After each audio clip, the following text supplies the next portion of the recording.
Welcome to Legacy Cast, where we talk about your story, your way, and what are you doing to make sure that people know about you many generations from now. Welcome to Legacy Cast, listeners. This is your host, James Snow, and here at Legacy Cast, as I always say, we like to talk to people around the world that we kind of figure what are they doing that's telling their story their way, so that other people can discover what they care about, what they're passionate about, what they did in the world that's going to make a difference, and in turn what's going to help other people become better individuals because of having known the people that we're speaking to today. And I have Landon Porter with me as a guest today, and I'm very happy and honored that Landon carved out some time from his extremely busy schedule. Landon has one of the largest followings that I've seen personally in the Facebook group space, and just really doing some huge things out there, helping people with the sales direction and just really the overall exposure of how can they get their brand out there and put their own touch and flavor on it. So Landon, again, just welcome to the program today, and look forward to a little bit of time of just being able to dig in on what all's going on in your world, man. Thanks for being here. I appreciate you having me on. And for all of you that are listening to this, I'm not a typical sales guy, so don't stop listening to this podcast just yet.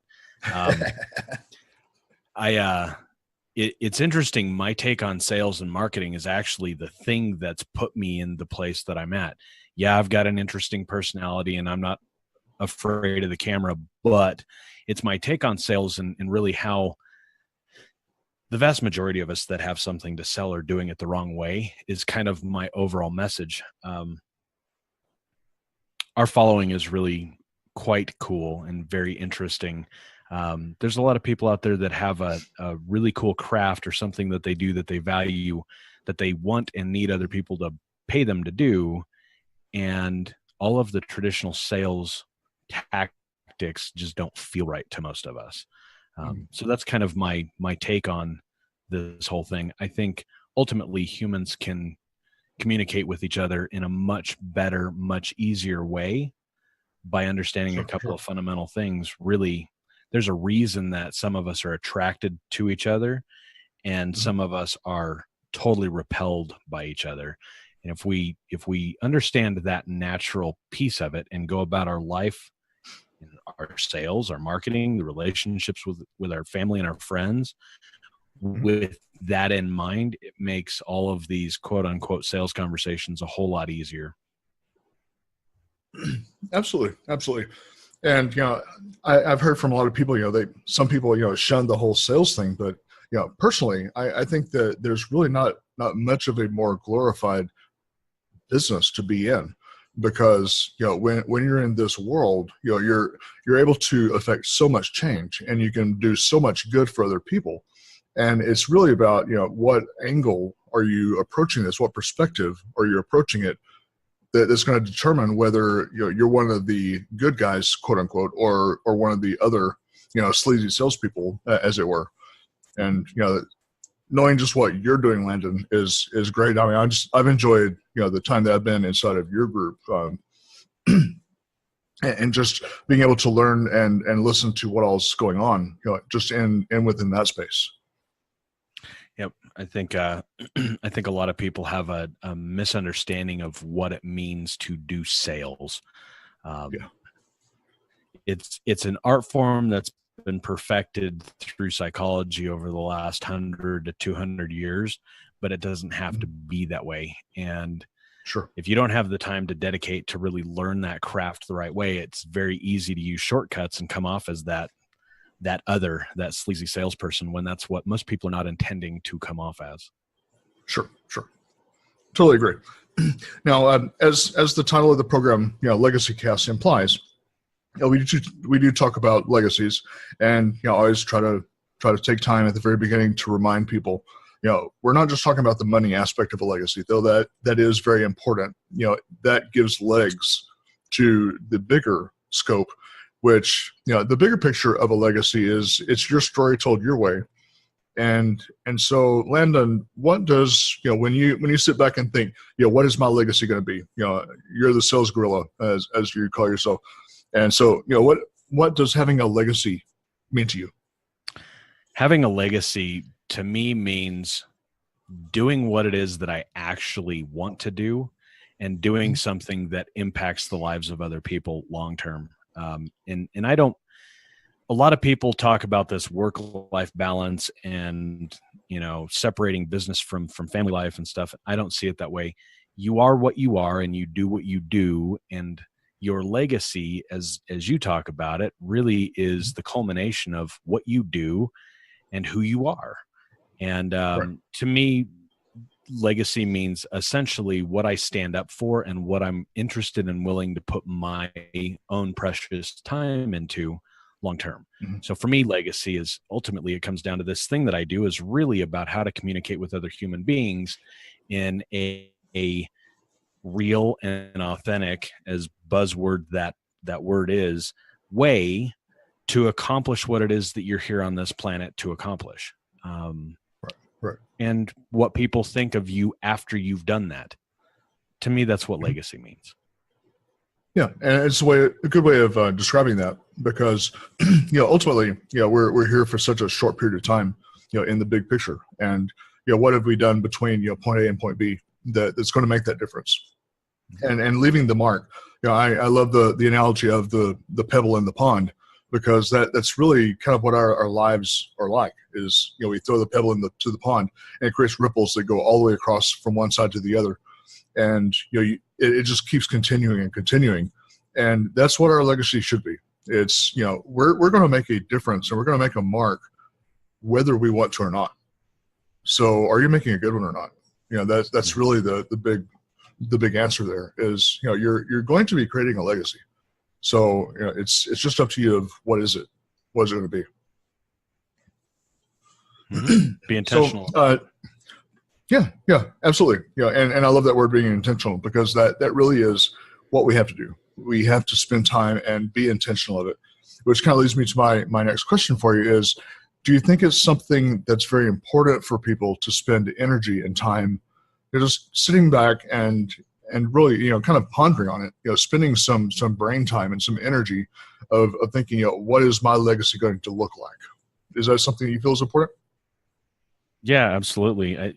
You hit the nail on the head. You're going to leave a legacy whether you like it or not. You're going to leave a legacy whether you intend it or not. Mm-hmm. And with every other aspect of life, if you determine what that legacy could or might look like and then work towards that, you're setting yourself a target. It's really hard to hit a dartboard with a dart if you're not looking at the dartboard, right? And legacy is much like many of the rest of these aspects of life. If you don't know where the dartboard's at, and if you don't know how to throw a dart, it's going to be really hard to hit the dartboard, meaning leave the legacy that you want to leave. Indeed. And yeah, you cut out there for a second. Yeah, I noticed that. Are we good? We're good now. Okay, yeah. So if you're looking at your business, let's say from the CEO standpoint, you're kind of looking at what your particular irons in the fire are, and looking at it from the CEO standpoint, what would you say maybe a few things are that you really spend a lot of energy, or maybe even keep you up at night? Hopefully not to that degree, but what are some things that really kind of jump out at you that you spend a lot of time focusing on about creating your legacy? It's all about the culture within the inner circle, the people that we work with. So our business partners, the people that are our vendors, the people that end up being, virtual assistants or design people, the culture on how those people operate in the world. Does that align with how we think things ought to be done? Because you're not just who you are. You are who you are plus the people that you're in business with. So if you do business with somebody that causes a really bad name for them down the road, but they've stamped their name and their brand on you and your business because you did work together, now you have to take that into account on That's part of your brand. That's part of your legacy, so to speak. Right. So Sure. thinking about the short term, the midterm, and the long term culture of who is involved with our business is where I spend most of my time. And I don't think enough business owners do that. Well, excuse me, that's a very true statement. I'm glad that you pointed that out, that not enough business owners spend time doing that, because it then can become sort of a stumbling block, or it's one of those potholes in the road, as it were, that if you don't spend time focusing on the foundational aspects of your business, and how it's going to work, what it's going to look like today, tomorrow, 5 years from now, 10 years from now, then you're really just setting yourself up for a failure situation. Mm-hmm. Culture is one of those things that it can get out of hand very easily. And once it's out of hand, it's really hard to rein back in. And think of the amazing brands that we've known and liked and loved over the last 20 or 30 years, that something went wrong in the culture, the business changed, and then they fell apart because they were no longer who they were. The second thing that I think a lot about is, what is it that I want to do, not just what is it that I can do. Mm-hmm. Just because I can do something doesn't mean that that's where I should spend my time and my focus. This business that we've created here is essentially a blank canvas. And I think most people's business, regardless of how long you've been in business or, how big your business is, you have every day a blank canvas. And provided you've gotten to where you're at now with a solid foundation and there's nothing drastic that needs to be adjusted, you can do whatever it is with your business that you want to do. And ultimately what serves you best and fulfills you and satisfies you is going to allow you to put your biggest oomph into. And by doing that, you're serving the people that you do serve at the highest level you can. And that's another factor that comes into play about your legacy. Mm-hmm.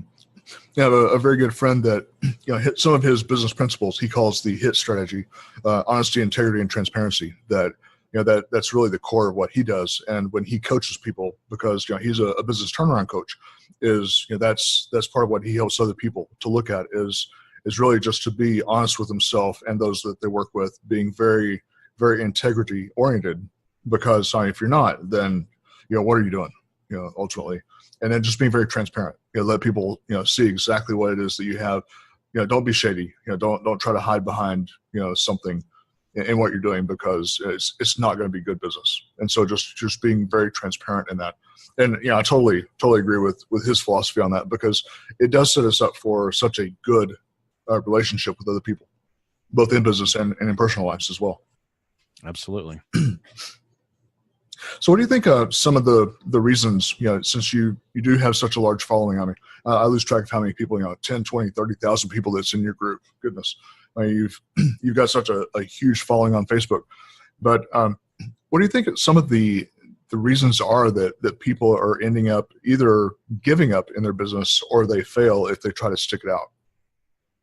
The vast majority of people are doing something they think they can do to make money, and not doing something that they would love to do. And this paradigm, this idea of, figure out your passion, and I don't see it that way. There's a couple of ingredients that us humans need, by and large, for us to move forward in any aspect of our life. One is to be challenged. Two is to do something that we're good at and we're continuing to get better at. And third is to impact other people's lives.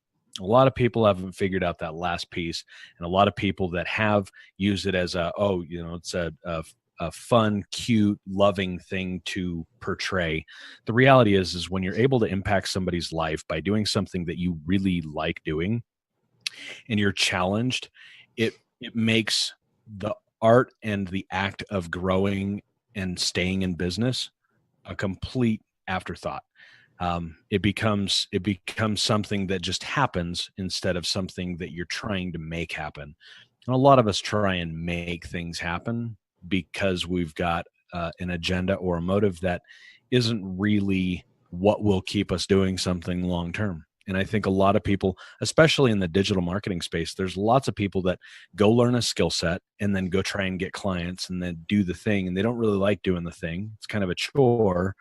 And they bring on a bunch of clients and they make some good money. And pretty soon they're bored with it and they can't stand doing it. And I think a lot of people in the last 5 or 10 years, as this entrepreneurial boom has kind of happened, everybody wants to go be their own person and go make a bunch of money. And it's the wrong way to think about it. Right. Yeah, and I'm glad that you mentioned kind of that topic point, that they're out trying to make the money and not happy, is because really the money is a tool. We're stewards of the money that we receive, and it's a tool. What we should be doing is helping other people, even blessing other people with our gifts and abilities, and in turn we do enough of that, and we're going to be okay. So it's that paradigm shift of instead of focusing on the income, let's focus on what we're doing to make other people and make the world better. And you do that enough, do that enough times and see enough people, you're gonna be okay. You're gonna be okay, and you're gonna be a better person for it because you're not focused on the monetary tangible part of it. Yep. Yeah, when you're doing something that you actually enjoy doing and other people are benefiting by it, that's when the glass ceiling removes itself and you can make a bunch of money. And at that point, money becomes the third or fourth objective because you get to do what you want to do and you're challenged and you're impacting other people. Once you see that and realize that, word spreads on its own and your prices go up because the supply of your time is more in demand than not. Yes. It's very true. And when you have desperation, it's hard to see that. But we have to condition ourselves and train ourselves to trust. I hate the saying, but trust the system, because it's proven. It is proven time and time again by very successful people. So what kind of we'll kind of combine a couple different areas here. Roadblocks that people should look out for, but then also some resources that people should be looking for. What are some of those that you've discovered? Sure. So for growing your business, partnerships should be considered like lifelong marriage. I think a lot of people jump into partnerships because somebody can talk a good game. People who want to become part of your pie, by and large, don't have their agenda in the right place. So a roadblock that a lot of people don't think about is who should I not allow to involve themselves in my business? I think a lot of businesses fail because the partnership is mismatched. Another roadblock is most people don't have the innate skill and ability to start and grow a business. It is a skill set much like any other skill set that you can learn, and it's not something that just happens overnight. And like mountain climbing without gear or skiing without skis, if you do it without the skill sets that are required, you're setting yourself up for disappointment and unmet expectations. And the patience aspect of growing a business, I don't think enough people are prepared for the amount of patience it takes to actually grow a business. There's a big difference between a solopreneur who's doing, side jobs for money and they get to work from home. That's a little different. Growing a business where you've got a team, albeit small and probably virtual, but growing a business to where it sustains multiple people is a patience game. And I don't think a lot of people put enough time in the thought of how long is this really going to take and what's acceptable and what will I accept. Some resources for that really are growing a business and doing anything like growing a business is really an internal game. It's more about self-awareness than it is about numbers on paper. And it's self-awareness that comes down to what is it that I want to do? What is it that I'm willing to do? What is it that I'm worth? How do I value my time and my knowledge? How do I go about getting clients? All of those things come down to self-awareness of what is it that you want and who are you actually. A lot of people don't spend the time on the internal work to develop that understanding of themselves. Once you do, it's really easy to move through the world. Some other resources that are easy to get is there's lots and lots and lots of shiny tools for sale on the internet, right? It's all the tools that are being sold to the prospectors, right? You don't really need any kind of tool right now to grow a business other than an online presence and at most a website and an email system. So put down the shiny objects. There's no magic silver bullets. The resources that you've got is your ability to speak to an audience and deliver to that audience. So I hope you're not looking for like books or other people to follow or something like that, because I don't really subscribe to that much. Patience and understanding who you are and then being able to speak that and then deliver that really is the resources. Yeah, and those are some serious gold nuggets right there, my friend, because there are, like you say, so many different things. I mean, just being on social media, you constantly see sponsored ads of this thing or that thing of get your 6-figure income if you do this, and just fill in the blank. And it's like the snake oil salesman thing all over again. And there's just so much of it that people do have to discern between the good information and the bad information. So I'm glad that you pointed that particular thing out, is because we do see that. And when you're trying to build a business, it's easy to fall into the trap of if I just get this guy's book, or if I watch this guy's courses or what have you, again, fill in the blank, then that you're going to be able to get there quick or be able to get that success. And it's not going to be quick and it's not going to be easy, but it will be worth it. Mm-hmm. You just have to do it. You just have to do the work. Exactly. You've got to do the thing. If you want the thing to work long term, you've got to do the thing. Another thing that kind of came into my mind, and this is something that's come up in my world a lot the last couple of weeks.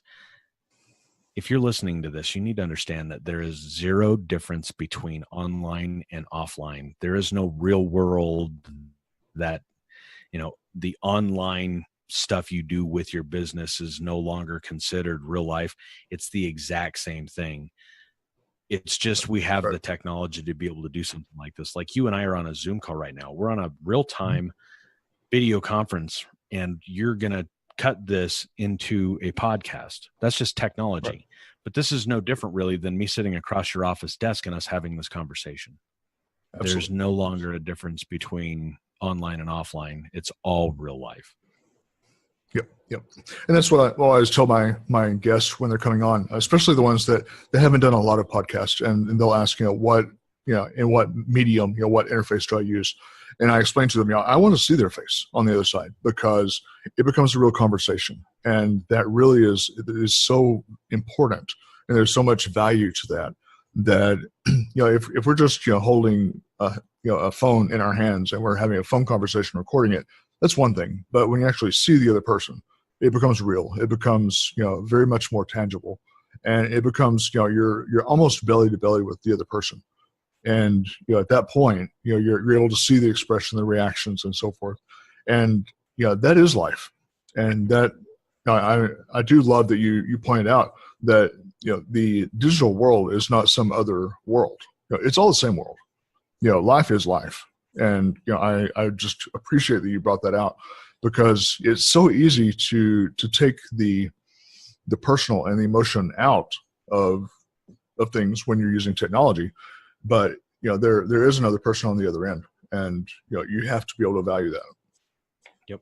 The people that will win in the next 5 to 10 years in business are people that see online exactly the same as offline.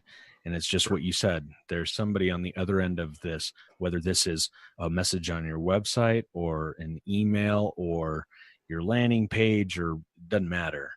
It's one individual person on the other end of that message, not this is going out to 1,000 people, so they're all just numbers, which most of us don't say in our head, but a lot of people,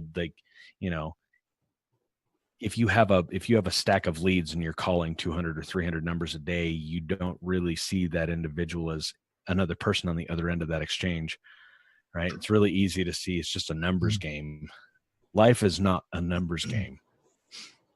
Yeah. And when I was, in the world of, having to burn up the phone lines and make those, 200 calls a day, I would actually have a mirror sitting up on my wall there, so that, even though I wasn't seeing another person, I would still see myself. And it was just to psychologically and subconsciously, remind myself that there is another person over there. And so, I just have to stare at my ugly mug while I was doing those calls. But it's so that I could still at least see somebody. Mm-hmm. Yep. So what's something that that you've sort of discovered, over the years that maybe you did not do in the early days that you should have done? Kind of that hindsight is 2020 type question there. The absolute biggest thing, and this is the core of what we help our students and our clients understand, is that you're not for everybody. Just because they can buy your thing does not mean you should let them. And this is true for everybody, but this is really for the people that have to deal with a client ongoing. If you bring somebody into your world, even if you're doing a project for them and it's a month-long or a 2-month-long project where you have to deal with somebody after they've obligated you with money to do a thing, only work with people you actually want to work with because you actually relate to them. Because having clients that are not the right fit will mess up your world, just like the pebble in the pond, way beyond just that interaction that you have to have with them. It sets up your day wrong, causes issues with your own self-awareness and self-esteem, confidence, and all of that. Work with people that you want to work with and go through that qualifying process a little bit more in depth, to be able to really be choosy about who you bring into your world as a client. Sure. I mean, that one is huge, Landon, because, again, it kind of goes back to that desperation stage of when you're earlier on in business, and every single person that you talk to, you're kind of seeing dollar signs. You get those, what we call happy ears in my past world. You just get excited because you think about dollar signs and you want that business, but really, there's only so many hours in a day, and you can help only so many people. So what's the quality of the people that you're helping? Are they really good for you? Are they a good client for your business? And in turn, are you good for their life? Are you the best person for them? Because there might be somebody that could be better for them. And that's a very important thing to consider, because, again, there are only so many hours in the day. Mm-hmm. Yep. There's a couple of pieces I'll get into here in a second about that will kind of help somebody understand this and think about this in a different way, but understand this first. And this is the preface for it. If it works for the long game, it will work for the short term, the midterm, and the long game. If it only works for the short game, it'll ruin your business. And getting clients now because you need the money, that's dangerous.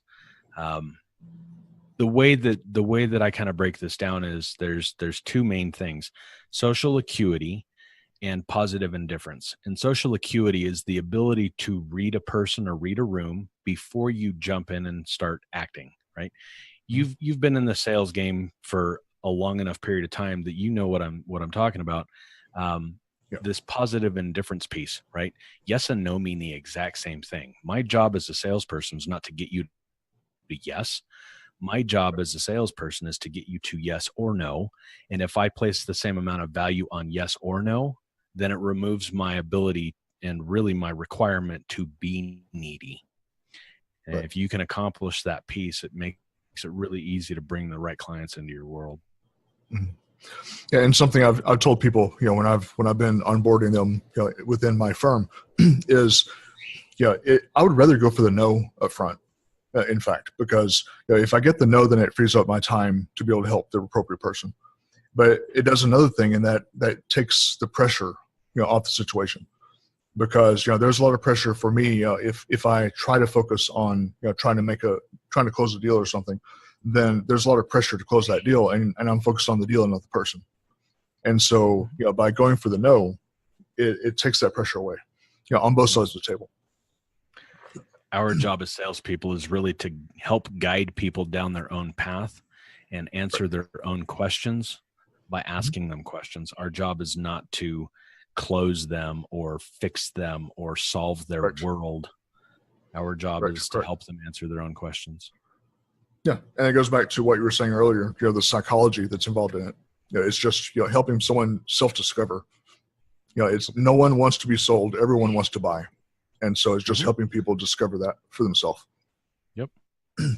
So we'll kind of lean a little bit more on a on a personal level, slightly away from business, but we'll still keep a business element to it.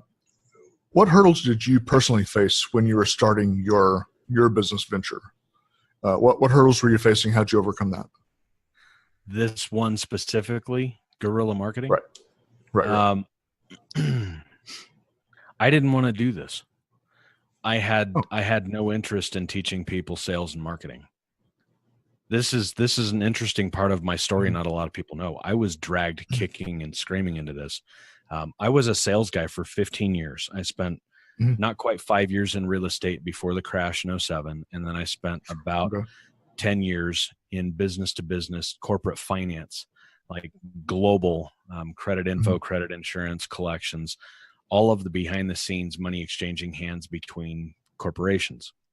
And I can, if I want to, I can sell you something, whether you want it or not, or whether you need it or not. And about halfway through my sales career, something happened between dealing with clients ongoing and having kids, going from the little kid to the preteen phase, where it occurred to me that all of my frustration in life basically came down to I'm dealing with people that I don't want to deal with. And I haven't been able to communicate that, because I can close you on something to get the end result that I thought I wanted, which was the money. But then I have to deal with that relationship ongoing, and that caused major frustration. So fast forward another 7 years, I wrap up my sales career. And at that point I was like, okay, cool. I'm bored. I've played this game to the extent that I'm no longer challenged. I want to go do something else. My wife and I decided, well, we didn't have any of the normal problems that most parents deal with preteens. So we created a Facebook group and a community and courses, and we were doing coaching around that parenting preteen thing.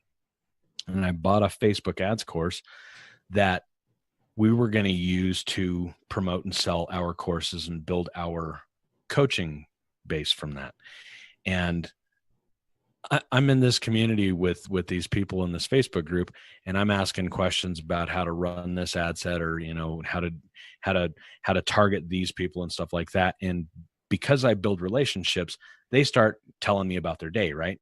I'm giving back. They're asking me questions and whatnot. And within about a month, I was coaching, just like nonchalantly coaching half a dozen people on how to deal with their sales conversations and setting up, prospects so they could turn them into clients. And all within 1 week, 5 people basically in 3 days were like, dude, you need to teach this. And I was like, dude, no, I don't. One, because my take on sales is completely opposite what everybody else that teaches sales is. Long story short, anyways, somebody that I was working with at that time created a Facebook group.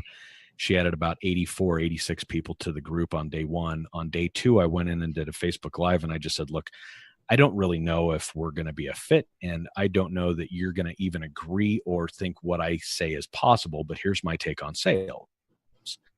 And I did like a 35 or 40-minute Facebook Live, and half of the people in that group watched that, like that day live. And it just totally took off. And they were like, yes, oh my God, this is what we want. This is like, I wish somebody else would have said this. And that was 18 months ago. Here we are with about 15,000 people in our group, another 8,500 people that are subscribed to our stuff. We've got several hundred clients, and the business has taken off. Initially, the big main hurdle was, I don't want to do this. I don't want to play in this arena because I'm moved on. After about a month or so of building that initial Facebook group and doing Facebook Lives and talking with people, it was really apparent that this is a space in the sales marketing world that's not being filled, because I don't teach how to close people. I teach how to open relationships with people. I teach people only work with people you want to, not with people that can afford it. And so everything that I say in sales is basically contradictory to everything everybody else is saying. And to be totally transparent, early on, there was a large amount of fear of, I'm going to be, blasted and criticized and ostracized and lot of hate because I was saying what they're doing and what they're teaching is completely wrong. And a little bit of that's happened, but interestingly, it's fueled my fire for getting the message out. There's an easier, better way to do this thing than the traditional psychological warfare thing that most people think sales has to be. Really, another hurdle as far as the actual business goes is building a business and generating enough revenue to sustain a business is difficult. Though we've been able to do this to the point where we haven't had to put $1 of our own money into this. Most people aren't in a situation where that's possible. If we'd have had to put $10 or $20 or $50,000 into this to get it going, that's how a lot of businesses fail. So it takes time, it takes patience, and that's a hurdle. I'm no different than most people. I absolutely am impatient. I've gotten a little more patient as I've gotten older and my kids have become teenagers, but the hurdle of being patient and letting things unfold the way they're supposed to, I would say, is probably the second hurdle. Yeah. Good stuff, man. Good stuff. So was that something that was obvious to you, or did you kind of stumble upon, those answers and that wisdom that you were just mentioning? It was kind of a wait and see on both of them. Initially, when I was like, no, I don't want to teach this, it was really because of, I'm done with this. I'm like, I want to go do something else. I don't want to deal with people that are looking to learn this stuff. And the fear of, I'm going to garner a lot of hate and discomfort from a lot of people online that are very successful selling snake oil, as you said earlier. And I kind of let that play out to see what would happen. And the little bit of BS that I got was not near as much as I thought it would be. And then the second piece, the patience of doing this and growing a business. Honestly, I thought this would go further faster than it has. It's been very good to us, but that's I think most people go through that. Oh, I can get 10 clients at X and it's going to be like this in 6 months. And 6 months later, there's 7 clients at X and you haven't done what you thought you were going to do in month 1. More of a wait and see. And I stumbled across those. So when you did finally decide that you were going to go this direction and starting, your guerrilla marketing business, what did that look like? Maybe talk me through some of those initial stages. What was that like? Within the first month of that first Facebook group, there were people reaching out to me asking how they could get me to teach them how to do it. So beyond the first couple of people that said, you need to teach this, within the first month, there were people saying, is there a course? Will you coach me? Like, how can I give you money to get that knowledge? And the business kind of took off from there. It happened so fast in the first 60 days, like people wanted it so much that we basically walked away from our other business, put it on the back burner and said, let's see what happens with this. And it pulled itself along. There was really not a whole lot of trying to make the thing happen. The right people fell into place at the right time. Resources, with equipment and stuff like that just happened to like work itself into the equation. There wasn't really a whole lot of push, and there really wasn't any struggle. Now, dealing with people in public, quote unquote, in a Facebook group can absolutely be a little bit of a frustration. But building the business and kind of getting to this point, it just happened. It like all coagulated, looking back on it now, as it was supposed to, right? Sure. You don't really need a whole lot of resources to do something like this, coaching or building a course. I mean, you're talking a few $100s a month at most for the tech and all of that. And it was basically market research. How would you go out and prospect for financial advisory stuff? You ask people what they're doing, what they're thinking, what they want, what their needs are. And then if your skill set allows you to provide a solution for that, you provide the solution and make an offer and they actually buy it from you. That's how you do it. Right. So is there maybe another profession out there that if you decided someday, you kind of want to walk away from this particular course that you're on, is there another profession you'd want to go into? Something that's kind of in the back of your mind of, hey, I'd like to do that? There's several. Ash, my wife, and I are going to build an earthship home in the mountains here in Colorado. Earthships are not very well known. A lot of people have no idea what they are. Go check out Michael Reynolds on YouTube. And we're going to do workshops around how to grow your own food. I'm a chef by trade, and other than tobacco and caffeine, I'm all organic and, no pesticides, and I'm not big on chemicals and stuff like that. Sure. So we're going to go play in that realm for a while and show people how to sustain themselves. And the food piece is a chunk that's already broken out. We started a little thing before the parenting thing that's called Optimalvore, where we teach people about food and nutrition and stuff like that, eating for your body type and your blood type and all of that. So those two things are two of the things that I'm going to go do. The third is I'm a big dog person. I love dogs, and I am going to, and pieces are starting to fall into place now on how to begin affecting change on the domestic dog issue. And I see that as, like you talk about legacy, that's kind of your main thing. If I can fix a problem in the world, it will be fixing the domestic dog issue. That's probably the thing that weighs most heavily on me, is the domestic dog problem. So there's a couple of things. And all of those are very commendable. So, hats off to you, and I salute you for those particular passions, because, there is so much need in all of those that you're mentioning that, it really should be something that people dig into. So, we'll keep our radar on all of those, and want to watch those explode just as this other has exploded here in the past couple of years. What would you say is probably your greatest strength, Landon? My greatest strength. My greatest strength would have to be communication. And what I mean by that is not my ability to communicate with people or to conversate with people. It is really my ability to, this is what I think, this is what I believe. If you don't like it, I'm okay with that. Here it is. Sure. A lot of people are not able to play a bigger game because they don't have the ability to speak what's on their mind in a way that's respectful but truthful and firm. That's the reason this thing that we do, the Sales Gorilla, has worked, is because I don't have any problem saying I agree with that and I disagree with that, and here's why.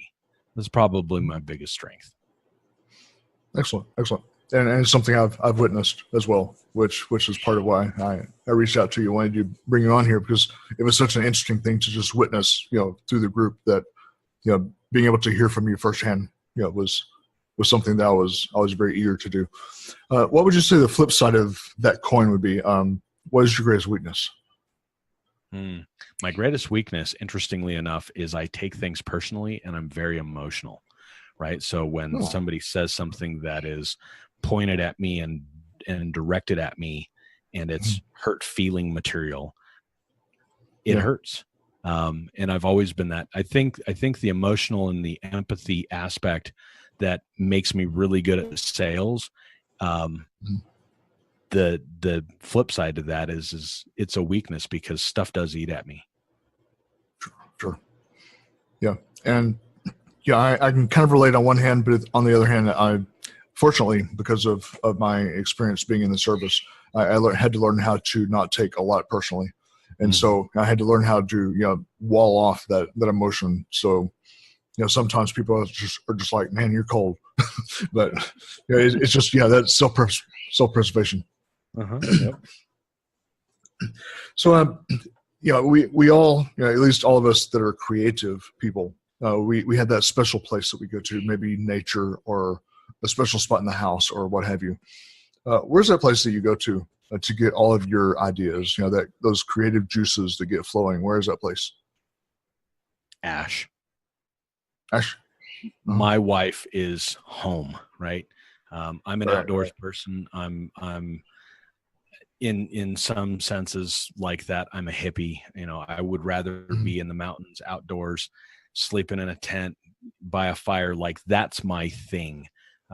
Where I go to get my inspiration is being in the presence of Ash. And it's not because she does anything. It really is complete and total non-judgment and just presence. And there's something calming about her energy that allows me to like unwind the wheels in my head, and the creative juices and the inspiration just begin to flow. And it's great because we both work from home. So we're around each other all the time. And I think that's the key for me. Yeah. And I have a lot of respect for the fact that you did mention that, your wife is that person that's sort of that inspiration, that force that's behind it. Because, for a lot of people, they don't really, they don't, I guess, get enough of that, or they don't see that. And it's good to see that, there are people that, their best companion in life is in fact part of the steam behind, what makes them who they are. So, kudos to you for that one. Thanks. That's awesome. So if you're to describe for somebody, maybe we have listeners here that want to go into business doing similar to what you've done in the marketing and sales direction. If you're to describe kind of what you do on a day-to-day basis on a very, very high level, what would that look like? I find people that I relate with, I uncover their problems, issues, and stuck points, and then I develop solutions and roadmaps to move them beyond that. At the very highest level, that's what I do. My day-to-day actions that affect that is I people watch, I observe, right? I've got a group of 15,000 people that are basically captive market research participants, and I just watch what they do and I watch what they ask. And then when I find something that I can help with or redirect them through, then I make an offer about that. And that is, at the end of the day, that's what marketing and sales comes down to, is the ability to find problems and issues that you can help people solve. Yeah. Good. Well said. Well said. So to wind up our time today, which has been very enlightening and informative, exciting, all of the above, we come to the most favorite of my questions, which is for some of my guests probably their most dreaded question. It's the trivia question. What's something about you as a person, Landon, that most people don't know?